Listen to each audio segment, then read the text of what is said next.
Dragi otroci, lepo pozdravljeni. Danes bomo prebrala zgodbico z naslovom Preberi mi zgodbo, ki govori o volku, ki najde prav posebno imenitno knjigo, vendar je ne zna prebrati. Kaj mislite, dragi otroci, ali bo našel koga, ki bi mu to zgodbico prebral do konca? Preberi mi zgodbo.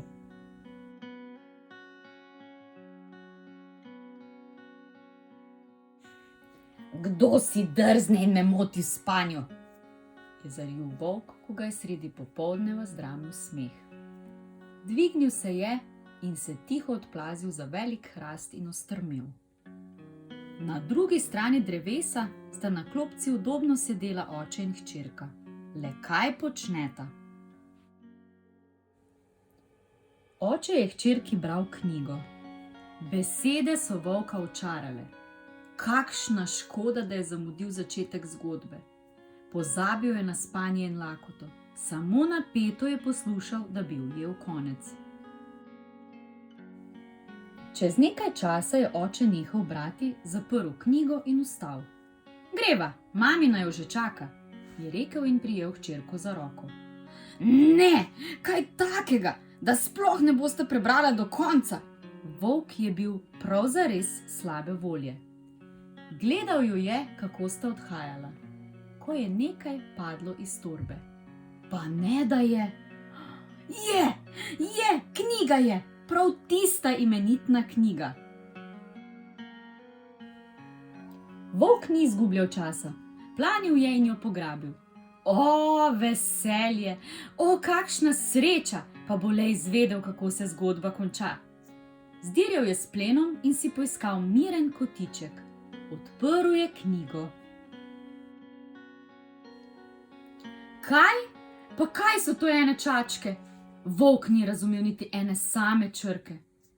Postalo mu je žal, da je zapravljal čas z lovom. Raje bi se učil brati. Kako bo zdaj izvedel konec? Napeto je strmel čudovite risbe, ampak zgodbe ni in ni razumel. Je zarjovel. Res je izgubljal potrpljenje. Sova, ki jo je zdramilo rjovenje, je z vrha drevesa zapila volku. Kaj se pa ti tako pritožuješ? Ker nič ne razumem. Bi mi ti prebrala zgodbo? Jo je poprosil volk in ji pokazal knjigo. Res zabavno. Ti, da ne znaš brati? Spet je na tvojih podlih zvijač, da bi me požrl.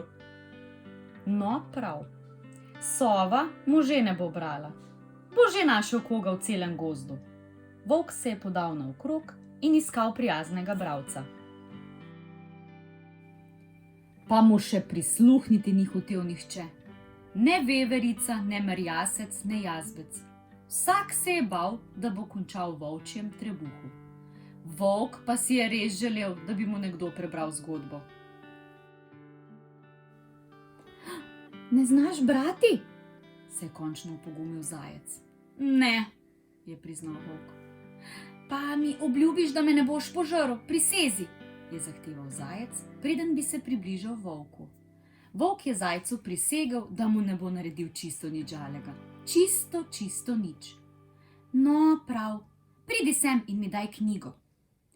Poiskala sta prijeten prostor sredi jase in zajec, čeprav še vedno malo prestrašen, je začel brati.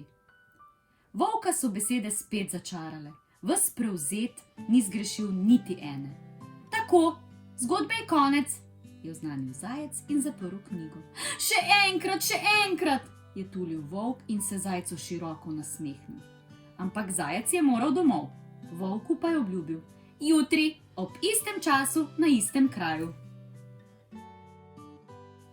Naslednji dan so živali želele, da bi zajec ostal doma.